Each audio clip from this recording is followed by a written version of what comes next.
ఆచి చికెన్ మసాలా. రేవంత్ రెడ్డి గారు చేసిన ఇన్ని ప్రసంగాలు, కొన్ని వేల ప్రసంగాల్లో ది బెస్ట్ అని నేను అంటాను. రాబోయే స్థానిక సంస్థల ఎన్నికల దగ్గర నుంచి మళ్ళీ సీమాంధ్ర ప్రాంతానికి సంబంధించిన ఓటర్లు ఎవరైతే ఉన్నారో వాళ్ళందరూ ఓట్లు క్యాప్చర్ చేయాలని దాదాపు 75%, 80% మళ్ళీ చేసుకుంటాడు. ఆవిడ అడుగు పెట్టిన దగ్గర నుంచే కదా ఆయనకు పతనం ప్రారంభమైంది.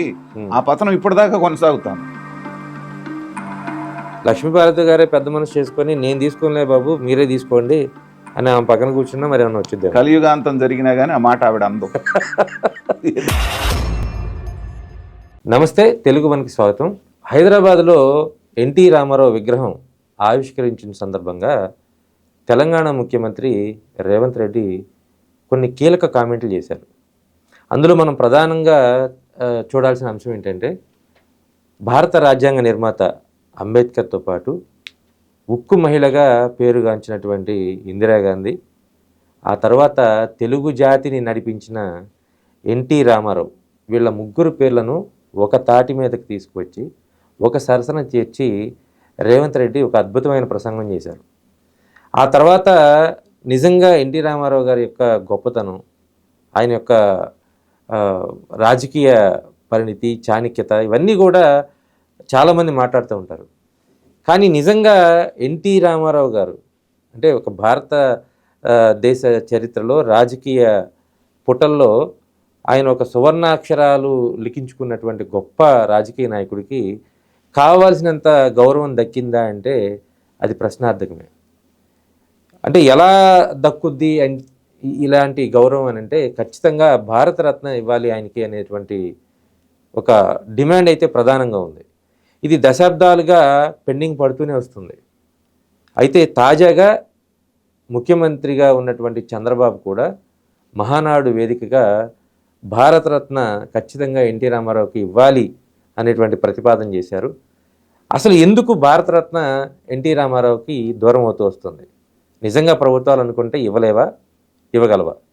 తెలుసుకునే ప్రయత్నం చేద్దాం. మనతో సీనియర్ రాజకీయ విశ్లేషకులు నాగార్జున గారు ఉన్నారు. సార్ నమస్తే.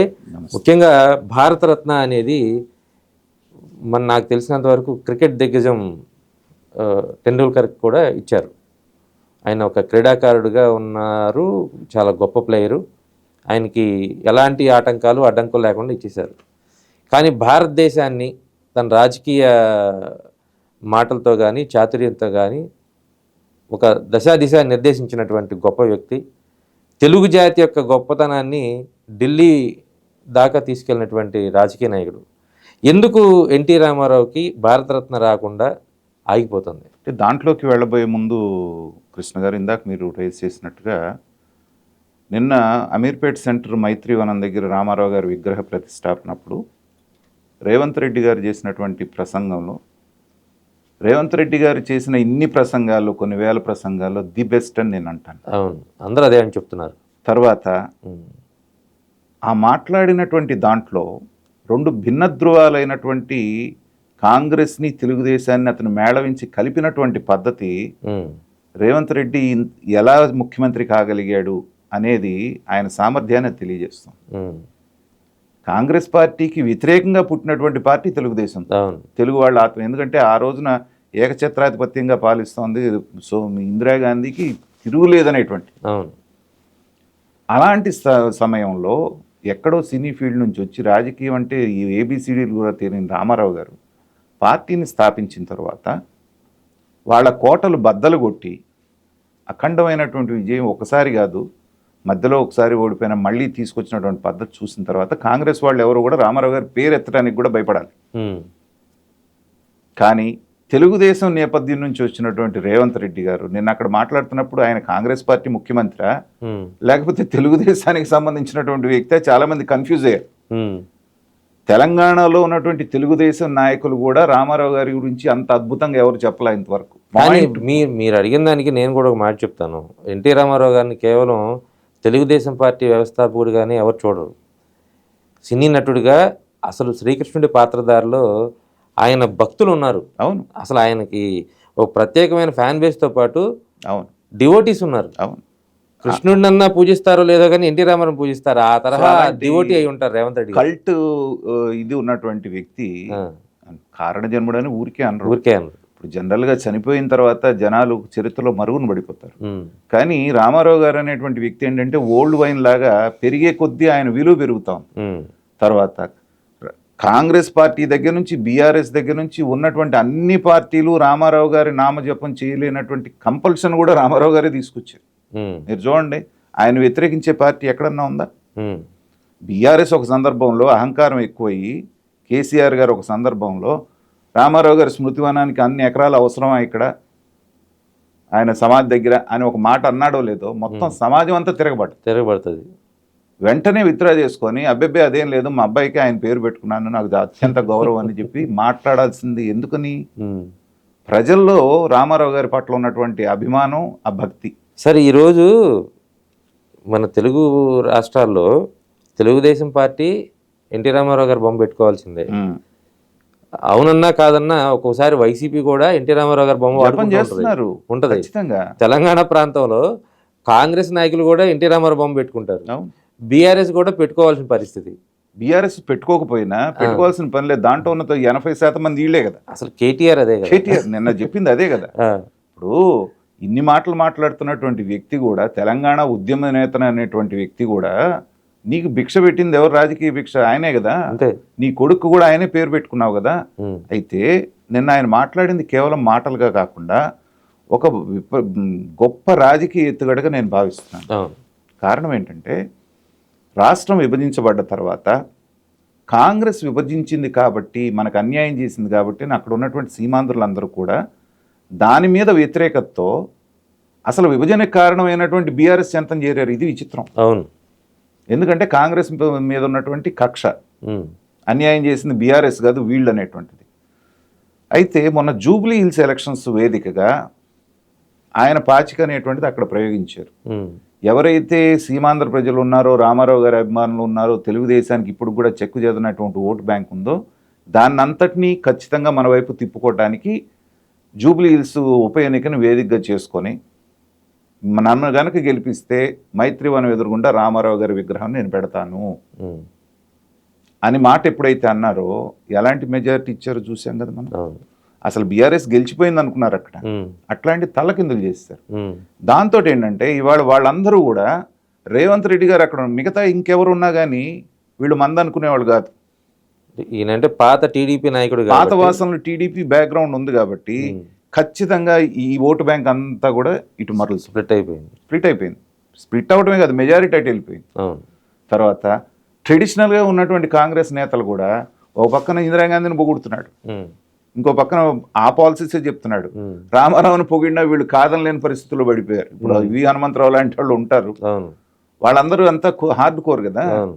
సో చాలా జాగ్రత్తగా తెలివిగా అక్కడ అవుననిపించేటువంటి కార్యక్రమం దిగ్విజయంగా పూర్తి చేశారు. రాబోయే స్థానిక సంస్థల ఎన్నికల దగ్గర నుంచి మళ్ళీ సీమాంధ్ర ప్రాంతానికి సంబంధించిన ఓటర్లు ఎవరైతే ఉన్నారో వాళ్ళందరూ ఓట్లు క్యాప్చర్ చేయాలని దాదాపు 75% 80% మళ్ళీ చేసుకుంటాడు. ఒక విగ్రహంతో క్యాప్చర్ చేస్తారు. అవతల వాళ్ళని డమ్మీలు చేస్తారు. ఇవాళ రేపు క్లెయిమ్ చేసుకోవాలన్నా బీఆర్ఎస్ దగ్గర నువ్వేం వీకేవు, నువ్వు ఎందుకు పెట్టలేకపోయావు అంటారు. పైగా అక్కడ అన్యాయం జరుగుతూ ఉంటే ఇక్కడ ఎందుకని కేటీఆర్ మాట్లాడిన 2-3 మాటలు కూడా వాళ్ళ మనసులో ఉన్నాయి బలంగా. అవును, అదే వాళ్ళ పతనానికి కారణమైంది. సో దాన్ని జాగ్రత్తగా టైం చూసి కొట్టాడు రేవంత్ రెడ్డి గారు. అది ఆ పార్ట్. ఇక రామారావు గారికి భారతరత్న ఎందుకు ఇవ్వాలి అన్నది ముందు మాట్లాడదాం. చాలా మంది ఏంటంటే రామారావు గారు ఒక ప్రాంతీయ పార్టీ నాయకుడు కదా అంటే ఆయన పడనవాళ్ళు చెప్పే మాట. ఆయనకి భారతరత్నానికి ఇవ్వటం ఎంతో, భారతదేశానికి ఏమన్నా పెద్ద నేషనల్ లీడరా అనే అధ్యక్షుడు కదా, అదే వాళ్ళు మర్చిపోతాను. ఇందిరాగాంధీ తప్పితే వేరే ఆల్టర్నేటివ్ లేదు, భారతదేశానికి దిక్కు లేదు అన్నటువంటి టైంలో అటు కమ్యూనిస్టుల్ని, ఉభయ కమ్యూనిస్టుల్ని, ఇటు బీజేపీని, భిన్న ధృవాలైనటువంటి లెఫ్ట్ రైట్ వింగ్స్ అన్నిటిని కూడా కలిపి ఏకతాటి మీదకి తీసుకొచ్చి యునైటెడ్ ఫ్రంట్ అనేటువంటి దాన్ని ఫామ్ చేసినటువంటి పద్ధతి ఆయన కాకపోతే జాతీయ నాయకుడు ఇంకెవరు అవుతారండి? ఢిల్లీలో కూర్చొని రాజకీయం చేసే వాళ్ళకి వాళ్ళు జాతీయ నేతలు ఎలా అవుతారు? గల్లీ స్థాయి నుంచి సౌత్ నుంచి వెళ్ళి ఎదుర్కొని అసలు ఒక్కొక్క సిద్ధాంతం ఒక్కొక్కటి ఉన్న వాళ్ళందరినీ కలిపి ఒక తాటి మీదకి తీసుకురావడం, అంతకంటే ఆయన క్వాలిఫికేషన్ ఏం కావాలి? ఒకసారి కాదు, అనేక సందర్భాల్లో ప్రూవ్ చేశాడు. తర్వాత శత్రువులతో కూడా చేతులు ఎత్తి మొక్కించుకున్నాడు. ఉమ్, జైల్ సింగ్ అని ఒక మనకి ప్రెసిడెంట్ ఉండేవాడు, ఆయనైతే ఈయన భక్తుడే. ఉమ్, ఇందిరాగాంధీ నో అన్నా కానీ రెండోసారి అప్పుడు కనుక ప్రజాస్వామ్య పరిరక్షణ ఇది జరిగినప్పుడు ఆ నెల రోజులు దీంట్లో అవును. అసలు నువ్వు ఉండకుండా వెళ్ళిపోమని చెప్పింది జైల్ సింగ్కి రామారావు వస్తున్నాడంటే. ఉమ్, నో నేను ఉంటానని చెప్పేసి అని ఆయన ఉండి మళ్ళీ దాన్ని పంపించారు. అవును. అక్కడ శంకర్ దయాళ్ శర్మ ఏమన్నా పంపించారు. నిర్ణయం ఏంటంటే అలాంటి భక్తులు ఉన్నారు నేషనల్ లెవెల్. ఉమ్, మనకి కొన్ని విజువల్స్ ఇప్పుడు కూడా మొత్తం జాతీయ నేతలందరూ ఆయన ఇంటికి భోజనానికి పిలిచారు. ఉమ్, ఆంధ్ర భోజనాలతో వాళ్ళని ఉక్కిరి బిక్కిరి చేసి ఉమ్, అసలు స్వామీజీ అని అంత ఆరాధన భావం ఉండేది వాళ్ళందరికీ. మహామహులందరూ ఉమ్, మధుదండావతే, జార్జ్ ఫెర్నాండెజ్, ఈ జనరేషన్కి వాళ్ళ పేర్లు కూడా తెలియదు. అవును. ఒక్కొక్కళ్ళు ఒక్కొక్క లెజెండ్స్ అనమాట. ఉమ్, అలాంటి నేపథ్యం ఉన్నటువంటి ఆయనకి జాతీయ అవార్డు ఇవ్వటం అనేటువంటిది ఎంజీఆర్కి ఇచ్చారండి. తమిళనాడు దాటితే ఎంజీఆర్ ఎవరికి తెలుసు? ఉమ్, అలాంటి ఆయనకి ఇచ్చారు. కాబట్టి రామారావు గారు ఈ డిజర్వ్స్. అయితే ఇక్కడ కొన్ని రాజకీయ కారణాలు ఉండి ఉమ్, ప్రతి మహానాడులో, నిన్న మహానాడులో కూడా తీర్మానం చేశారు రామారావు గారికి భారతరత్న ఇవ్వాలని. ఇవాళ అడిగితే మోడీ గారు కాదనే సీన్ ఉందా? ఉమ్, లేదుగా. ఉమ్, కానీ ఆపుతున్నది ఏంటంటే అది ఇస్తే అఫీషియల్గా రామారావు గారికి భార్యగా ఉన్నటువంటి లక్ష్మీపార్వతి గారికి ఇస్తారు. అంటే ఒక రకంగా చెప్పాలంటే ఎన్టీ రామారావు గారికి భారతరత్న రాకుండా అడ్డుకుంటుంది లక్ష్మీపార్వతి. ఈ శక్తే లక్ష్మీపార్వతి ఆవిడ అడుగు పెట్టిన దగ్గర నుంచే కదా ఆయనకి పతనం ప్రారంభమైంది. ఆ పతనం ఇప్పటిదాకా కొనసాగుతోంది. ఉమ్, కాబట్టి అంటున్నారే కానీ వీళ్ళు గట్టి ప్రయత్నం చేయట్లేదు. ఎందుకంటే ఆవిడ చేతుల మీదుగా తీసుకోవటం అనేటువంటిది ఆ కుటుంబంలో ఎవరికీ ఇష్టం లేదు. ఉమ్, కానీ నేనంటుంది ఏంటంటే ఒక రాజకీయ విశ్లేషకుడిగా మాట్లాడుతుంది, ఇవాళ పరిస్థితులు మీకు అనుకూలంగా ఉన్నాయి. ఉమ్, ఈ 3 ఏళ్ళు కేంద్రంలో మోడీ గారు ఉన్నారు. మోడీ గారికి కూడా రామారావు గారు అంటే అత్యంత భక్తి విశ్వాసాలు ఉన్నాయి. ఉమ్, అసలు ప్రతిపక్షాన్ని ఏకం చేయడం అనేటువంటి రామారావు గారితో ప్రారంభమైంది. అనేక సందర్భాల్లో చెప్పాడు ఆయన. ఉమ్, ఒక్క మాట చెప్తే ఆయన రేపే ఇస్తారు. ఉమ్, కానీ తెలుగుదేశం పార్టీ ముఖ్యంగా చంద్రబాబు నాయుడు గారు ఆ భేషజాలకు పోకుండా మీరు అవునన్నా కాదన్నా ఆవిడ ఎలా వచ్చింది, ఆయన జీవితంలో ఎలా ప్రవేశించింది, మంచి చేసిందా చెడు చేసిందా అనేటువంటిది పక్కన పెట్టండి. ఆవిడ భార్యే, కానీ చట్టబద్ధంగా కరెక్టే కానండి. కాకపోతే వాళ్ళ ఫ్యామిలీ ఎవరు కూడా యాక్సెప్ట్ చేయరు ఒకటి. రెండోది అసలు ఆయనకి పూర్తిగా అంటే బద్ధ వ్యతిరేకమైనటువంటి పార్టీలోకి వెళ్ళి మళ్ళీ చేరి ఎన్టీ రామారావు గారి మీదే ఒక రకంగా చెప్పాలంటే ఎన్టీ రామారావు గారు ఏదైతే స్థాపించారో టీడీపీ, ఆ టీడీపీకి వ్యతిరేకంగానే ఇప్పుడు మారింది కదా. సో ఫ్యామిలీ ఎట్లా యాక్సెప్ట్ చేస్తుంది? నేను ఇక్కడ అదే చెప్తున్నాను, మీరు దీన్ని రెండింటిని విడిగా చూడండి అంటున్నాను నేను. ఎందుకంటే అంత మాత్రం ఆ కారణంతో ఎప్పుడో భారతరత్న రావాల్సినటువంటి భారతరత్న రాకుండా రామారావు గారికి మీరే అడ్డుపడుతున్నట్టు కదా. మీ వ్యక్తిగత కారణాలు, వ్యక్తిగత ద్వేషాల మూలన ఆవిడ ఈ పార్టీలో ఉందా ఇంకో పార్టీలో ఉందా ఆవిడ ఇష్టం. కానీ ఇచ్చిన తర్వాత రామారావు గారికి ఇచ్చారంటారు కానీ లక్ష్మీపార్వతి గారికి ఇచ్చారు అనరుగా. తీసుకోవటం అయితే ఆవిడ చేతుల మీదుగా తీసుకుంటుంది, భారీగా ఉంది కాబట్టి. అయినా కానీ రామారావు గారికి భారతరత్న వచ్చిందంటే ఎంత గౌరవం. తెలుగు వాళ్ళు అందరూ సంతోషించేడు పండగ చేసుకునే రోజు కదా ఇది. దాదాపు 10 ఏళ్ల నుంచి నలుగుతున్నది కదా. అంతకు ముందు ప్రభుత్వం మీ మీద ఆధారపడ్డది సరే, అప్పుడు అంత అవసరం లేదు. కానీ ఇది సరే కీలకమైనటువంటి సమయం. ఈవెన్ ఆ రోజునన్నా కూడా కొన్ని ప్రైవేట్ సంభాషణలో కూడా చెప్పినట్టుగా అడిగారండి. అంటే అది ఎంతవరకు సబ్జెక్టు కరెక్షన్ మనకు తెలియదు. కానీ ఇదేంటంటే మాకేముంది అభ్యంతరం రామారావు గారికి ఇవ్వటానికి, చంద్రబాబు నాయుడు గారు వాళ్ళే సీరియస్గా ప్రయత్నం చేయట్లేదు, వాళ్ళ కుటుంబ సభ్యులు వాళ్ళకి ఏవో రిజర్వేషన్స్ కేవలం భార్య తీసుకోవాలా, వారసులు తీసుకోవచ్చా? లేదు, అది ఖచ్చితంగా లెజిటిమేట్ ఆవిడే కాబట్టి భార్య బ్రతుకున్నప్పుడు ఆవిడే తీసుకోవాలి. కాబట్టి వేరే ఆప్షన్ లేదు వాళ్ళకి. సో పెద్ద మనసు చేసుకోండి రామారావు గారి కోసం. మీరు ప్రతి మీటింగ్లో రామారావు గారి బొమ్మ పెట్టి దానికి దండేయటంతో మీరు ప్రారంభిస్తున్నారు. నిజంగా రామారావు గారి మీద మీకు గౌరవం ఉంటే అదే అంటే ఇది సబ్జెక్ట్ ఇంకో రకంగా వెళ్తుందేమో కానీ సార్, మామూలుగా నేను వెళ్ళాలనే మాట్లాడుతున్నాను కృష్ణ గారు. ఎవరో ఒకళ్ళు వాయిస్ రైజ్ చేయకపోతే ఆ మహానుభావుడికి అన్యాయం జరుగుతాం. రామారావు గారిని మీరు గౌరవిస్తున్నారు, మీ గౌరవంలో మనసులో నుంచే వచ్చింది, మీరు ఏదో పైకి చూపిస్తున్నారని ఎవరు అంటలేదు. ఆ పార్టీ వ్యవస్థాపకుడిగా అత్యంత గౌరవం ఉంది. కానీ అది మాటల్లో కాకుండా చేతల్లో తెలియజేయాలంటే 1 సంవత్సరం రోజుల లోపల భారతరత్న అనేటువంటిది ఖచ్చితంగా రామారావు గారికి రావాలి. ఇది ప్రజల డిమాండ్. మీరు ఎవరు సాక్షాత్తు చంద్రబాబు గారే అడుగుతున్నారు, ప్రతిపాదించారు.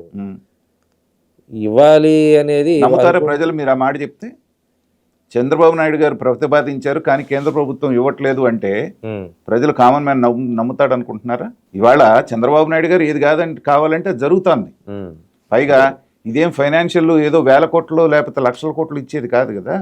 ఒక భారత రత్న ప్రకటన కొన్ని సంవత్సరాలు అసలు ఎవరు సరైనటువంటి అభ్యర్థులు లేరని ప్రకటించిన సంవత్సరాలు కూడా చాలా ఉన్నాయి భారత రత్న. అలాంటప్పుడు అన్ని రకాలుగా ఇప్పుడు ఎన్ని సంవత్సరాలు అయిందండి రామారావు గారు చనిపోయి? 20 సంవత్సరాలు పైన అయింది. 96 కదా, 96 అంటే దాదాపు 30 సంవత్సరాలు. 30 సంవత్సరాల తర్వాత కూడా ఒక నాయకుడిని ప్రజలు ఇంతగా గుండెల్లో పెట్టుకున్నారంటే చెప్పండి ఎవరున్నారు భారతదేశంలో? ఒక ఇందిరాగాంధీ లేకపోతే ఇట్లాంటి కొన్ని ఎక్సెప్షనల్ కేసెస్ తప్పితే ఎవరున్నారు అట్లాంటి నాయకుడు? ఎన్టీఆర్ అనే పదం ఇంకొక 100 సంవత్సరాలు కూడా ఉంటుంది. ఎందుకంటే అదొక ఎమోషన్, అది ఒట్టి పేరు కాదు. ఇందాక మీరు అన్నట్టుగా రాముడు పాత్ర కృష్ణుడు పాత్ర వేసి ఏంటంటే వాళ్ళ రక్తంలో జీర్ణం అయిపోయింది అది. రాముడు కృష్ణుడు ఇలా ఉంటాడని. విచిత్రం ఏంటంటే ఈ తరానికి కూడా తెలియటం. జనరల్గా ఏమవుతుందంటే ఒక రాజకీయ నాయకుడిని ఒక తరం వెళ్ళిపోయిన తర్వాత ఆ సీరియస్నెస్ ఉండదు ఇవాళ ఉంది. కానీ రామారావు గారి పేరు చెప్తే యువత కూడా ఎలా కేరింతలు కొడుతున్నారు. 10 ఏళ్ల పిల్లలు కూడా అభిమానులు ఉన్నారు సార్, అభిమానులు ఉన్నారు. సో 30 సంవత్సరాలు అతను కాలం చేసిన తర్వాత కూడా వీళ్ళకి యంగ్ జనరేషన్ ఆయన ఎట్లా ఉంటాడో కూడా చూడనటువంటి జనరేషన్ కూడా ఆయనకి అభిమానులు అవుతున్నారంటే మీరు ఇప్పటికైనా చెప్తున్నాను ఈ మాట ఎలాంటి ఇది లేకుండా, నాకు తెలుగుదేశం వాళ్ళు బాధపడ్డా పర్వాలేదు కానీ ఈ తరంలో గనక ఈ సంవత్సరం రోజుల లోపల ఎన్టీ రామారావు గారికి పట్టుబట్టి మీరు భారతరత్న గనక ఇప్పించకపోతే వేళ్ళన్నీ మీ వైపే చూపిస్తాయి. మీరు దాంట్లో ఇంకొక చిన్న ఇది కూడా చేయించాము సార్. అంటే ప్రభుత్వాలే కాబట్టి ఇవన్నీ ఇప్పుడు భారతరత్న ఇచ్చేటప్పుడు భార్యకే ఇవ్వాలని రూల్ పెట్టింది కూడా ప్రభుత్వమే. భార్య తీసుకోవాల్సిన అవసరం లేదు, వారసుల్లో ఎవరికైనా వాళ్ళ కుటుంబ సభ్యులు ఎవరైనా వచ్చి తీసుకోవచ్చు అని అలాంటిది కూడా ఒకటి పెడితే బాగుంటుంది. ఇంకా కాంట్రవర్సీ అవుతుంది. ఎందుకు అవుతుంది సార్? ఎందుకంటే ఆ మహానుభావుడి పేరు మీద ఏ కాంట్రవర్సీ ఉండకూడదండి నేను అనేది. అది ఇప్పుడు ఖచ్చితంగా కాంట్రవర్సీ అవుతుంది. అవసరం లేదు, పెద్ద మనసు చేసుకొని let Lakshmi Parvathi take it అని ఒక్క మాట కుటుంబము చంద్రబాబు నాయుడు గారు అనుకుంటే రేపే వస్తుంది. నేను ఇందాక అన్నటువంటిది అండర్లైన్ చేసుకోవాల్సిన మాట ఏంటంటే భారతరత్న ఎన్టీ రామారావుకి వచ్చిందంటారా లక్ష్మీ పార్వతికి వచ్చిందంటారా? భారతరత్న ఖచ్చితంగా ఎన్టీ రామారావు గారికే వస్తుంది. కానీ తీసుకునేటప్పుడు ఖచ్చితంగా మీడియా ఫోకస్ కానీ చరిత్రలో ఎక్కడ ఫోటో కనపడినా ఎన్టీ రామారావు గారికి భారతరత్న ఇచ్చినప్పుడు తీసుకున్నది ఎవరు అనే ఫోటో వేస్తారు. అందుకని ఆపుతారా మీరు? ఆపుతారా అంటే ఒక సందర్భంలో మరి జరుగుతుంది అదే కదా. కామన్ మ్యాన్ అడిగేది కూడా ఏం అడుగుతాడంటే సరే ఆవిడ ఉన్నది భారీగా ఉంది కాబట్టి అది రామారావు గారి చాయిస్ కదా, యూ కాంట్ చేంజ్ ఇట్. ఆ కారణం మీరు అన్నారు కదా సార్, ఇప్పుడు ఆమె రావటం వల్లే ఆయన పతనం స్టార్ట్ అయిందని. ఎస్, అలా ఆయన పతనానికి స్టార్ట్ అయిన వాళ్ళని యాక్సెప్ట్ చేయరు కదా. అదే అక్కడ మీకు ఎట్లా ఉంటుందంటే ఒక థిన్ లైన్ ఉంటుంది. రామారావు గారా లక్ష్మీ పార్వతి ఇది చూస్ చేసుకోండి మీరు. ఈవిడను చూసి రామారావు గారి గౌరవాన్ని తగ్గిస్తున్నారు మీరు. రామారావు గారికి రావాల్సిన గౌరవం మీరు గుర్తింపు అవసరం లే ఆయనకి. ఆయన పేరే విశ్వవిఖ్యాత నటసారు. లేదంటే ఇంకోటి కూడా చేయొచ్చు, అంటే ఊరికే మన సలహానే, ఇవన్నీ జరుగుతాయా కాదా అని కాదు. లక్ష్మీపార్వతి గారే పెద్ద మనసు చేసుకొని నేను తీసుకోలే బాబు మీరే తీసుకోండి అని ఆమె పక్కన కూర్చున్నా మరి ఏమన్నా వచ్చింది. కలియుగాంతం జరిగినా కానీ ఆ మాట ఆవిడ అందు. ఎందుకంటే ఆవిడ గోతికాడి నక్కలాగా ఎప్పుడు వస్తుందని కాసుకొని కూర్చుంది, దాంట్లో కూడా అనుమానం లేదు. అది వచ్చిన తర్వాత ఆవిడ చేసే వీరంగం ఎలా ఉంటుంది అనేది కూడా మనందరం ఊహించుకోగలం. కానీ దానికి కూడా సిద్ధపడి పెద్ద మనసు చేసుకోమంటున్నాను. చంద్రబాబు నాయుడు గారు ఏంటంటే చాలా రాజకీయాలకు అతీతంగా ఆలోచిస్తారు ఆయన. ఈ విషయంలో కూడా రామారావు గారికి గౌరవం వచ్చేటప్పుడు ఈ ఒక చిన్న అల్పురాలి గురించి మీరు ఆలోచించొద్దు అంటున్నాను నేను. ఆ గౌరవం రామారావు దాంట్లో కూడా ఇప్పుడు మీరే అంటున్నారు అల్పురాలని. ఎన్టీ రామారావు గారికి భారతరత్న ఇస్తేనే ఆయనకి గౌరవించినట్లు కాదు, మా గుండెల్లో ఆయన ఎప్పుడూ దేవుడే. కానీ ఇలాంటి వాళ్ళ చేత ఆ భారతరత్న తీసుకొని ఆయన్ని అవమానించే కంటే తీసుకోకుండా ఉండటం బెటర్ అనుకునే వాళ్ళు కూడా ఉన్నారు. కుంటి సాకులు చెప్తున్నారులేండి. ఇప్పుడు ఆ మాట అంటే సచిన్ టెండూల్కర్కి భారతరత్న రాకపోతే ఆయనకి లేదా? అంతే కదా, గొప్ప ప్లేయర్ కాదు. ఇప్పుడు అబ్దుల్ కలాం ఉన్నారు, ఆయనకి భారతరత్నతో అవసరమా? అది అవార్డు గౌరవం. అవును, అదేంటంటే దాన్ని పెట్టిన పర్పసే అత్యున్నతమైనటువంటి వ్యక్తులకు ఇవ్వాలి కాబట్టి ఒక అత్యుత్తమైనటువంటి వ్యక్తికి ఇచ్చామని దాని గౌరవం పెంచడమే కానీ అదే వస్తే 30 సంవత్సరాల క్రితం చనిపోయిన రామారావు గారికి ఏదో జరుగుద్దని కాదు. అది ఒక తెలుగు జాతి ఆత్మగౌరవానికి దక్కినటువంటి గౌరవంగా మనం భావించాలి. ఇప్పుడు ఆంధ్రప్రదేశ్ నుంచి భారతరత్న వచ్చిన వాళ్ళు ఎంతమంది ఉన్నారు చెప్పండి, ఉమ్, మనకు తెలిసినంతలో. అవును. కాబట్టి దీన్ని పెద్ద మనసుతో చంద్రబాబు నాయుడు గారు పెద్దలు విఘ్నులు కాబట్టి ఆయన పరిశీలించి కుటుంబ సభ్యులకి నచ్చజెప్పి, నిజంగా చంద్రబాబు నాయుడు గారు పూనుకొని మనం ఇలా చేద్దామంటే ఏ కుటుంబ సభ్యుడు కూడా వ్యతిరేకిస్తాడని నేను అనుకోవట్లేదు. అవును. ఎందుకంటే ఆ కుటుంబాన్ని మొత్తాన్ని ఒక కట్టుగా కట్టి ఒక మాట మీద ఒక తాటి మీద నిలబడి నడిపిస్తున్నటువంటి వ్యక్తి కాబట్టి ఆయన పూనుకొని పెద్ద మనసు చేసుకుంటే ఆయనకి దక్కాల్సిన గౌరవం దక్కుతుంది అనేటువంటి నా భావన. చూద్దాం సార్, మరి నిజంగా చంద్రబాబు గారు ఆ ప్రతిపాదన పెట్టారు, కుటుంబం మొత్తం కలిసి వస్తుందా, నిజంగా కేంద్రంలో ఉన్నటువంటి ప్రధానమంత్రి నరేంద్ర మోడీ భారతరత్న అవార్డును ఎన్టీ రామారావు గారికి ఇస్తారా లేదా అనే అంశం పక్కన పెడితే, భవిష్యత్తులో ఈ భారతరత్న ఎన్టీ రామారావు గారికి ఇవ్వాలన్నటువంటి ప్రతిపాదన చేసిన తర్వాత ఎలాంటి కొత్త రాజకీయాలకి, ఎలాంటి చర్చలకి వేదిక అవుతుంది, ఎలాంటి వివాదాలకు వేదిక అవుతుంది అనేది కూడా ఆసక్తికరమైనటువంటి అంశం.